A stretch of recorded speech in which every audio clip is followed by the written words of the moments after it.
I'd like to do is talk a little bit about the trajectory Detroit has been on over the last decade. And it's not going to be a history lesson so much as sort of trying to lay foundation to understand what, in fact, we're facing now as a community, the kinds of challenges we still have, and the kinds of opportunities that have opened up over the last 10 years. So think about it, 2008, 2009, you've got the private sector in a bunker, essentially. The autos had their hands completely tied. You had the public sector essentially in jail, and you had the nonprofit sector really just hanging on by a thread. It just was a very, very difficult time.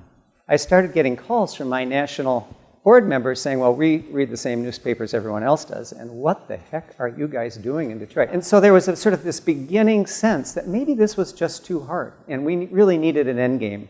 And we pushed back, of course, that this was our hometown. This is where the Kresge family made its fortune and developed its business. And I ended up thinking that there actually was more there than met the eye. There was actually a lot of work underway in its early stages, but that had real capital, that had real leadership, and had the real potential over time to make a difference. This was a drawing that I did largely for our own trustees, which basically said, if you had to put a pin in what really does provide us some working material, what would that be? And as you scroll from left to right, it's everything from small business development to land use policy to education reform to strategies to double down on the main commercial corridor. And we call this Reimagining Detroit 2020. And so this essentially became something of a blueprint for our conversations with 10 or 12 of our colleagues around the city and nationally. And we tried to identify who within each one of these modules was the natural leader, how could we line up behind that institution or entity.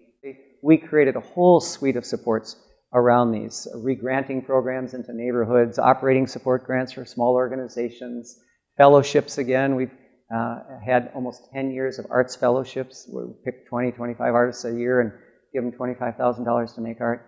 I think this, in combination with the small business advancements that have gone on, go a really long way to explaining a little bit of the mystique of Detroit. And I think that one of the things that has become really clear in Detroit is that the only way we were able to get to where we are and the only way we're going to be able to move forward is to have a deeply distributed model of leadership. So on some things that, essentially you reverse engineer a problem. You basically say, what are we trying to solve for? And then what combination of sectoral expertise and resources do you assemble in order to move at that? And I think what you'll find in Detroit is that when you combine all of that sort of philanthropic scaffolding with the return of competent public sector management, with the return of the private sector, and the sort of the increased sort of solidity of the nonprofit sector, you really do have essentially the building blocks for long-term stabilization and success.